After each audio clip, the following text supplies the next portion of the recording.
As the field starts to throttle up, the green flag is out.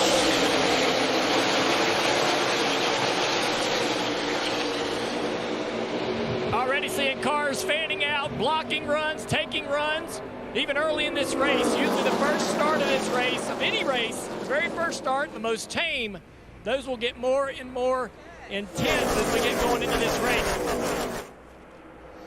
Down the backstretch, jockeying for position. The first 3 in line, now 4 in line. Josh Berry wanting to get something positive going on this season. It's been consistent, but he hasn't found victory lane, and I think the expectations are that he would be in victory lane by now.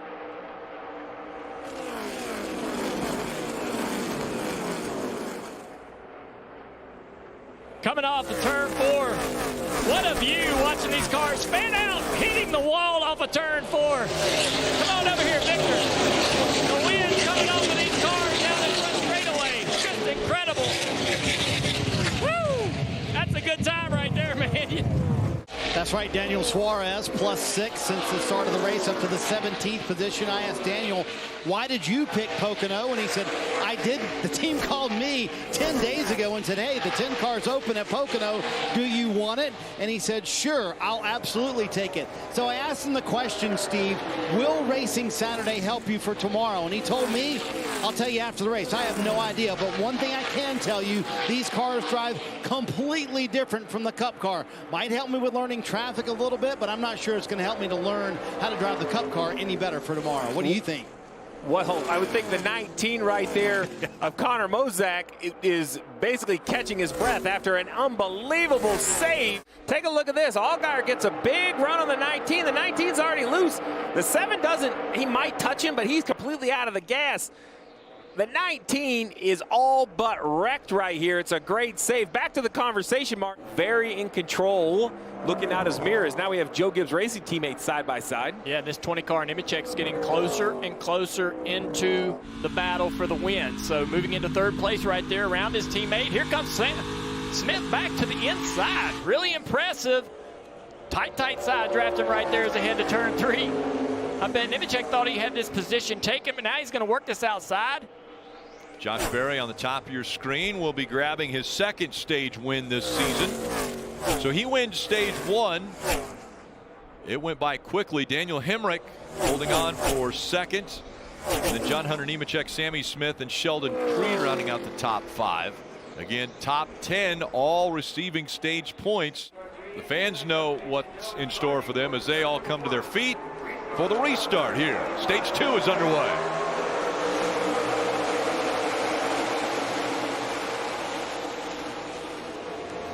Berry accelerates but doesn't have the help from behind. It's going to push Cole Custer clear down into turn 1. Berry fights back though on the inside. Up the racetrack. Not able to clear him until they come out of 1, but he still doesn't get to that left rear quarter panel, and now he's trying to side draft him a little bit. Now they're going to go into the tunnel, turn side by side. That was really impressive. You know, he could have side drafted Cole Custer earlier, but he waited to the right moment. He knew that if he side drafted Cole too early, Cole could counter that side draft before they got to the turn. And now running 1st and 2nd. Pretty even off the tunnel, Rick, as they head into turn 3. What does Josh do down here? He's been running high. He goes to the bottom of the racetrack. 7 to the top. He slips a little bit. Our guy with a run. Here comes the momentum. Does it work out for Allgaier as they come down the front stretch? Allgaier to the inside. Not enough. Josh Berry's going to win stage 2.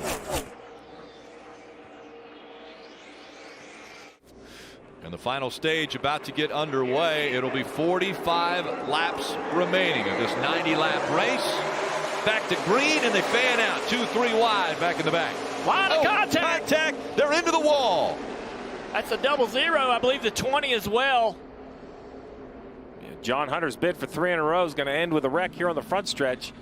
And that's, you know, that restart looks so similar to last week at New Hampshire, but this week it was really a product of the older tires on the front row on this restart, and see how he does this time. We're in 2nd gear right now. He's going to go from 2nd to 3rd. Much cleaner this time. for Parker. And so far, much cleaner for the field. When that Sullivan of Allgaier, you know, in that lost control of the race, we'll see if he can get it back with these old tires. The 8 of Barry on new tires. He's thinking make hay as quick as he can. Suarez out in front, Allgaier running second. And look at Barry trying to find a way around.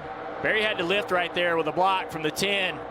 Almost thought about going to the outside. Now he's going to try to follow his teammate Allgaier through on the inside through the tunnel. Here comes Chase Elliott with a big run, taking him 3 wide down the front straightaway into turn 1. Oh, and 16. a little contact. Chandler Smith up the racetrack, got into Ryan Sieg. Now they're 3 wide coming out of 1.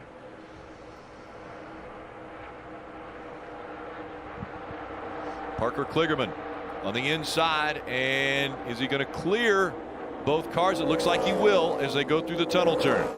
As we see things here continuing to be very volatile. You've got the 21 of Austin Hill sliding up the racetrack. He stays to the inside, though, of Riley Herbst. Here comes Sam Mayer in the 1. This battle is amazing. On the upper right, we're going to take a look right here. You see the 16 and the 8. The reason the 16 is in there is we feel he is the first car who has pitted that without a doubt can make it to the end. He came to pit road at lap 56, well within his fuel window. We are showing on the bottom the 98. He might be able to stretch a fuel, but that's still a might. The 16 of Chandler Smith, no might involved. That car is good on fuel, so we'll continue to monitor him versus the 8, who's currently the leader of the race. His goal is to put the pressure on or even pass the cars that are trying to stretch. Casgrala, big slide and kept it going straight. Stays green. Yeah, Casgrala in that 26 was sideways. Yeah, I don't know if he got any help over there through the tunnel turn, but that car was just about backwards. Able to get it straightened out. And now head to pit road with our leader, Chase Elliott. Kim. And Chase complaining that that car over the course of this run has just built tighter and tighter, so asked for an adjustment. Chase a little discouraged on the radio the way that this strategy played out for them. They got on the radio, they tried to encourage him and said, we're going to make it out okay. You see the wrench going in for that chassis adjustment to free him up just a little bit. 4 tires, Sunoco fuel for Chase Elliott.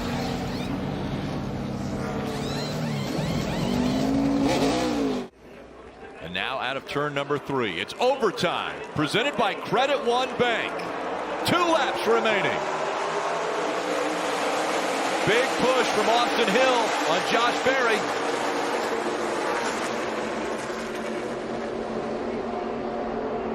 No fuel stumbles as they get into 1. Josh Berry way too high. Here comes the 21. Austin Hill makes the pass. Sam Mayer also taking second away. Here comes Chase Elliott in the 17 as well. Oh, up into the wall. Hard hit there. And around goes Ryan Sieg. The caution comes out. Austin Hill is going to get scored with the win. Big issues for Josh Berry. You still see that piece of debris on the front stretch, but it's Austin Hill who comes around, and when the caution flag came out, he was out front.